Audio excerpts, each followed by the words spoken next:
Okay, so real important question, have you ever used a fast travel menu in a video game in your life? What's fast travel? Oh, maybe I shouldn't have skipped that tutorial then. Oh, sorry. Well, basically, this is kind of complicated, but just bear with me. You can open a menu and teleport to literally any landmark in the game that you visited. I don't know what that guy's deal is, it kind of smells like a Kickstarter backer or something. Anyway, we're straight into this game being on its bullshit, there's just jumping stuff everywhere. You can platform on basically everything, and the game actively expects you to do so. To drive this point home, here is literally the first quest that we can receive. Quest number 1 in the game. And it's about bullshit platforming on innocuous-looking environment objects. Just to make absolutely sure that you know what you're in for. Now, you might think that by the description of this quest that you can do, like, sick grinds or whatever. No, you are going to walk on these railings. Mm-hmm. And if your analog stick is even slightly off-center, you will jump off. Fuck you, buddy. Just go to hell for thinking you can bring a misconfigured analog stick to CrossCode. This is one of those times when the WASD is maybe an actually good idea if you have it. Also, there's this lady.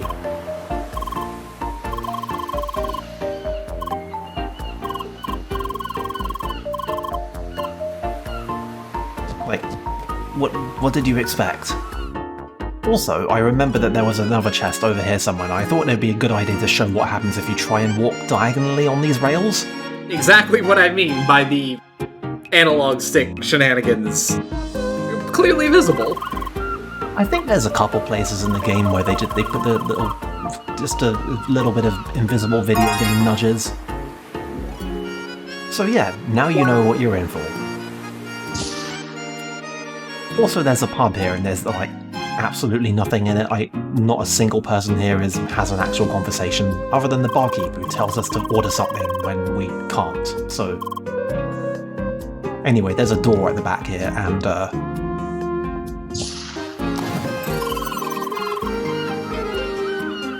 yeah, video games.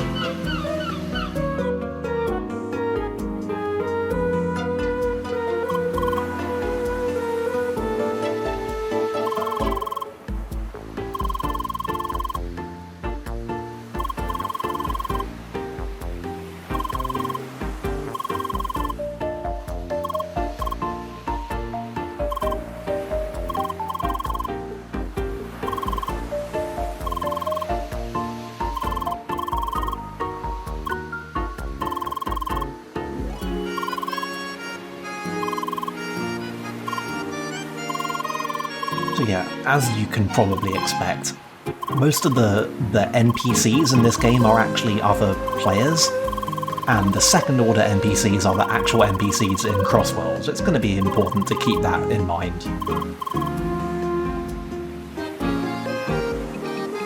Just a minor detail.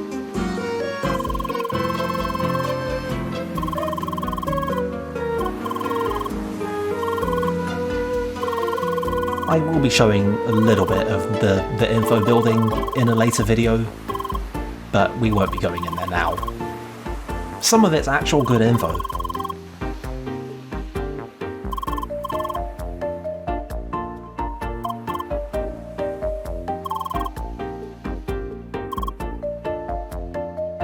I don't know, I think that's worth explaining. It's not really very much of a thing. Schneider is a German word meaning tailor. It literally means somebody who cuts. That's it, that's the joke. You know, it's important to have games that cater to bad jokes in every language. That's diversity. It's pretty appropriate for like other players to be depicted like this. I mean, that's pretty much what people do. I mean, what good screen name isn't just based on some awful pun that basically ascended into canon at some point? On which note, you can use the seeker sensors to see the alleged player names of more or less every NPC in the game. And I'm, again, pretty sure those are all Kickstarters or Indiegogo. You know what I mean.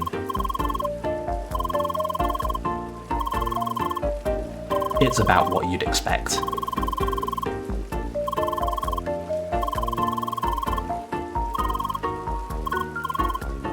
Anyway, how often do you think a video game can get away with instructing you, often in so many literal words, to just go and get on with the plot?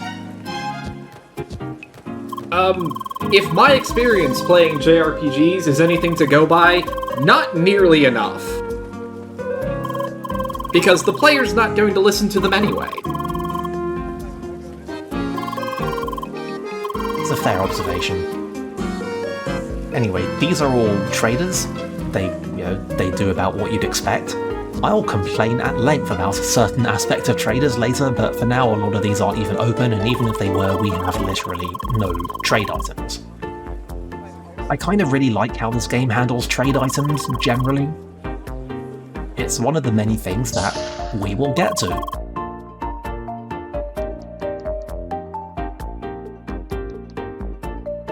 So yeah, about that main quest.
I hope nobody was expecting the main plot of Crossworlds to be anything particularly profound.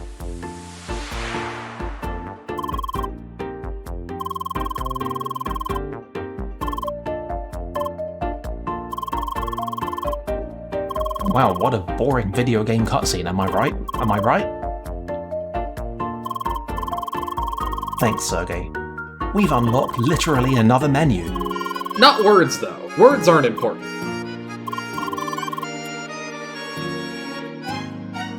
This is, allegedly, a list of all the traders we've met. Can you identify the slight problem with this? I never use this menu. I'll tell you. There's one trader shown in the list, even though we've encountered like 5 of them, and that's because it only actually adds them to the list when you actually interact with them and open their menu. So that's kinda shitty. Anyway, we've got the traditional enemy encyclopedia, a whole bunch of extra info in here. Maybe occasionally I'll post some of them in the thread. And we've got the encyclopedia. You know how codexes work, it's one of those. And you had to have known this was coming. There are like 167 in-game trophies in this game, most of them are pretty routine. Some of them are kind of extraordinary bullshit. I should point out though that if you play this on PSN or Xbox Live, the system trophies are only for plot, so you can get a PSN Platinum trophy just by completing the plot.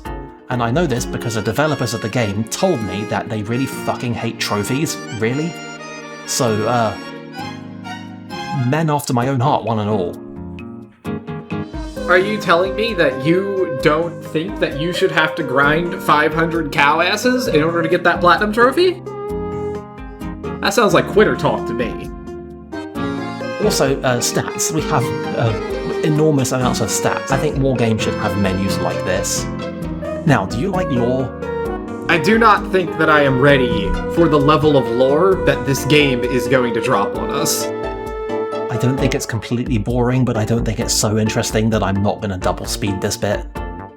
At some point, I guess we would have to talk about ostensibly the player class system of Cross Worlds. I want to say Spheromancer was originally the only class, and you could spec it however you wanted, and then later they added the other 4 classes to be, like, specialized playstyles. Something like that. Yeah, sure, let's go with that. But we're the Spheromancer, we can build however the hell we want. Yeah, that sounds great. Sure, let's go with that.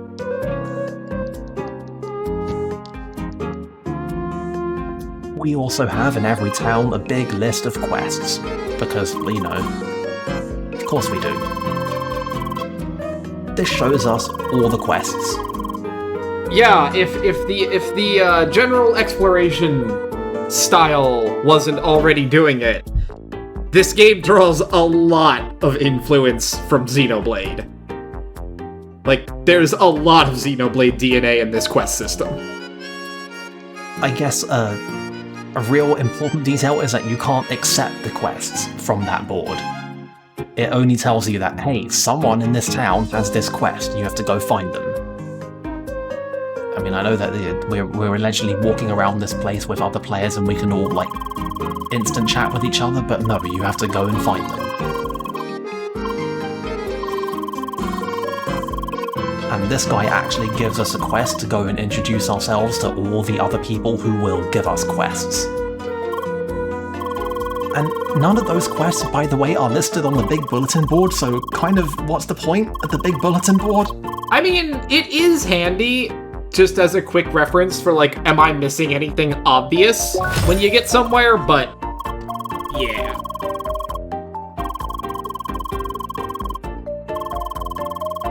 It seems a bit of a stretch to call them secret quests, but I guess more like quests that you probably will, but not necessarily will, stumble upon yourself. Oh, I've played Falcom games. Don't talk to me about secret quests. Buddy, you don't know what secret quests are. That is true, I do not.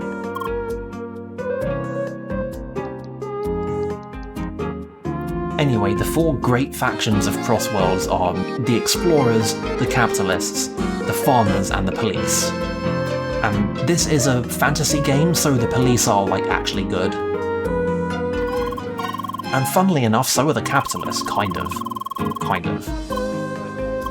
I don't know, let's talk to Mr. Nonsworth and you can tell me for yourself how good you think the capitalists are.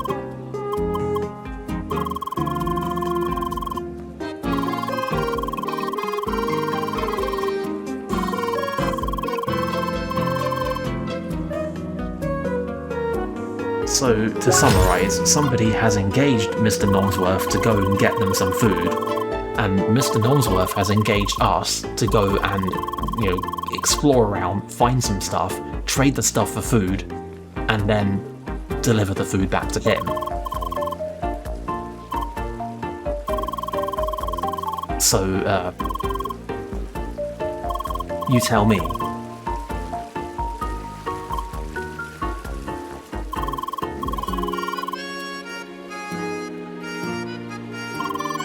Right, yeah, this is what I was saying about the classes.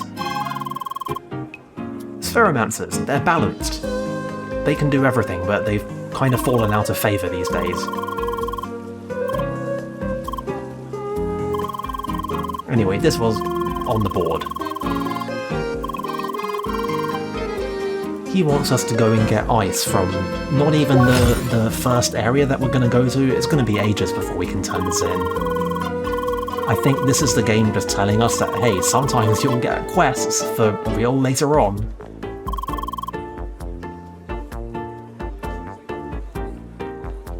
Okay, so maybe sometimes CrossCode's self-commentary is a little bit trite.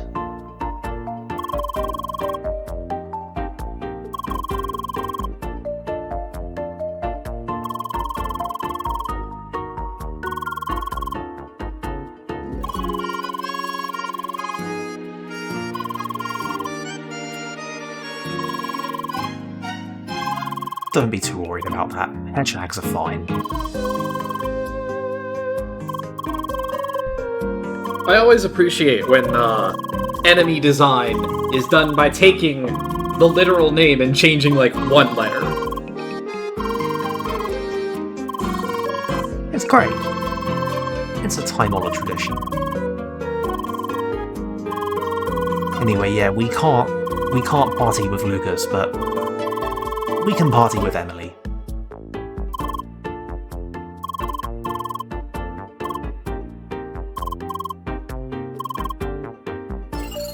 I don't know. They say that they imply that the mobs will all be level scaling if we travel around with a high level other player in our party, but like that's not the case. So I don't know. Like, spoiler, I guess, there is no level scaling in this game, although there kind of is a sort of a thing, but that's like endgame stuff. Anyway, yeah, parties. You can do them. I don't know why you would ever not have a party. Yeah, it's pretty unequivocally better than the alternative. For reasons we'll get into.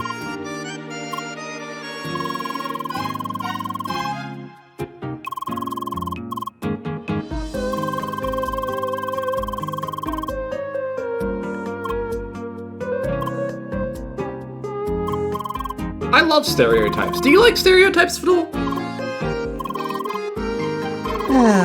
I'm indifferent.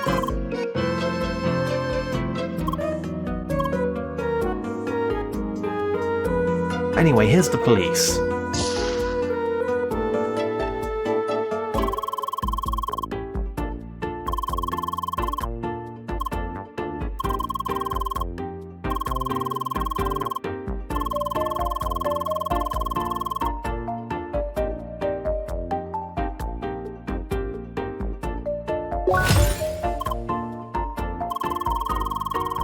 They want us to...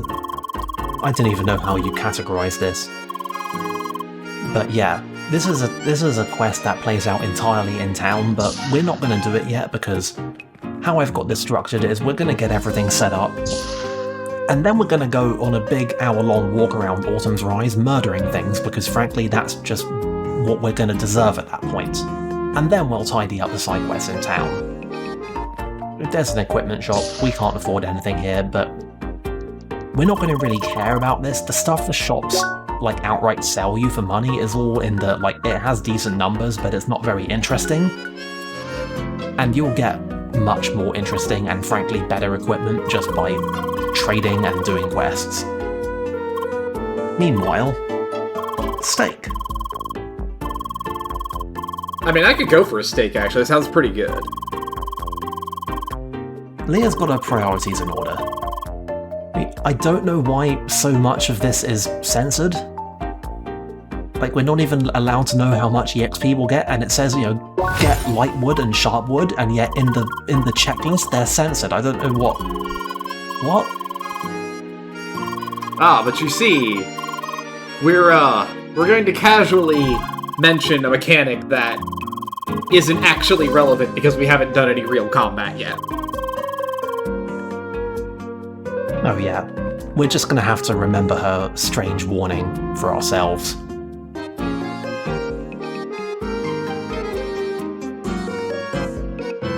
This game can get you seriously bogged down in, like, the weirdly joyous minutiae of going around the town and doing your trading and equipment stuff. It's one of those things that, like, sounds like it could not possibly be engaging, and yet it's like the mission menu in Fire Emblem. It's more absorbing than I think it has any right to be. These are going to be the only encyclopedia entries that I will always make a point of stopping and showing.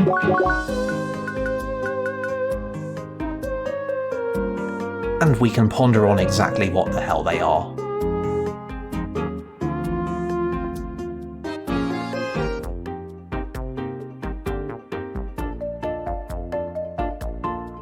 But yeah, this game has a setting, like the actual setting, in addition to the setting of Crossworlds, and it's important that we keep that straight, because I forget sometimes that Shadoon is a planet that only exists in the lore of Crossworlds.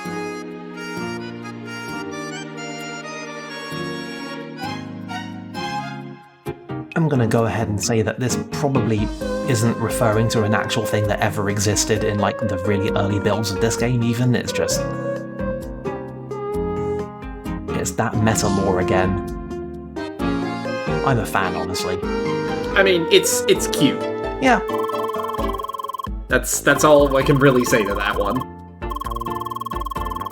It's all very No Man's Sky, except not. It's like this game is nothing like No Man's Sky and how it played out, but what if it had been? That would be funny, right?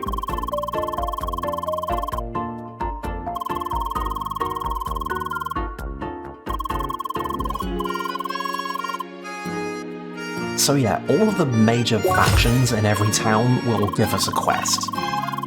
And I don't think they're ever on the board, but on the other hand, they're always in the factions in every town, so it's not like it's really much of a big secret. Anyway, here's a chest we can't open.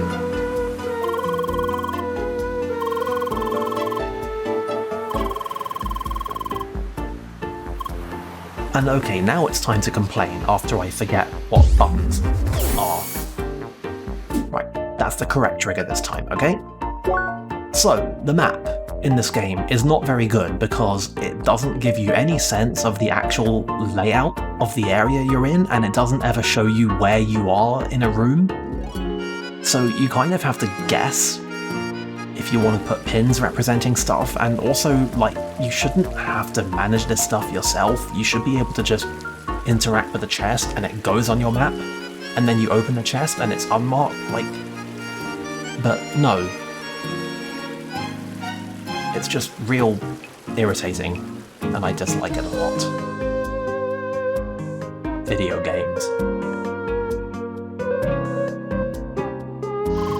This guy sells sandwiches for 2,500 credits, as opposed to the usual 100 credits. I mean, is the suggestion that a 2,500% markup is not... Is that not how it usually goes in retail? I mean, maybe if 100 was the wholesale price, but there's like every other shop is selling it for 100, so I don't even know what the deal is. As far as I know, this guy isn't involved in any kind of quest or content of any kind. He's just a guy who lives in Rookie Harbor and has a shop where he sells sandwiches for a stupid price.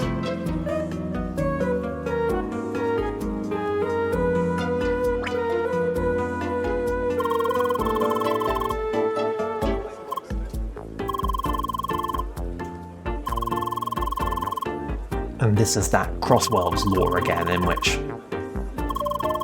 all these places just used to be ordinary towns, and then the Seekers started showing up and, well, you know. Yet another thing ruined by the gamers. Sigh. Anyway, these guys will give us quests, usually to 10 plants. You might have figured that each of the different factions has a different kind of thing they usually want you to do. It's exactly what you'd expect. The running theme, honestly, is that they all just want us to run through Autumn's Rise and just do a bunch of stuff that, just by complete coincidence, happens to be perfectly spread out between all the different areas in that overworld. It's like, I don't know, I feel the not-so-invisible hand of the game designer at work. Also, that chest up there has caught our eye. How do you think we get that? Oh, I know how you get that chest. It's time to bust out everybody's favorite mechanic, janky-ass platforming. Now, the process to find stuff in CrossCode is always the same, is you do it in reverse. You track back, you'll see that there's that little broken railing there, and that leads to a place that's conspicuously exactly one elevation lower than it, so on. You work backwards and you find somewhere where you can jump up on stuff. Like, one way or another, every single platforming puzzle in this game always comes down to find the place to gain height. Back at the beginning of this, well, maybe not the beginning of this, the middle of this video, we went to the exit towards Autumn's Rise. There was that party there. They were talking about their friend who just spends all his time hanging out by some chest. I guess that was supposed to be some kind of a hint.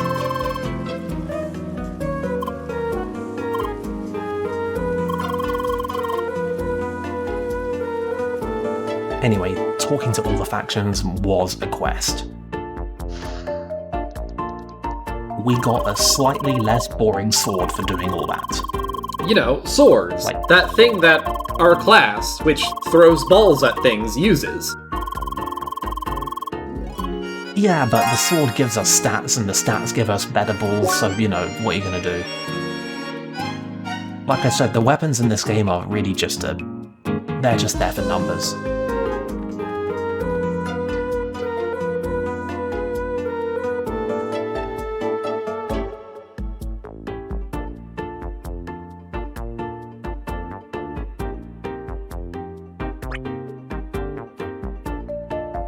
Why dude, you are not helping us. In what universe was what you were doing help?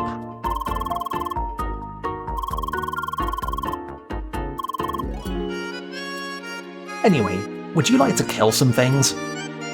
I would love to kill some things. Let's go and kill some things.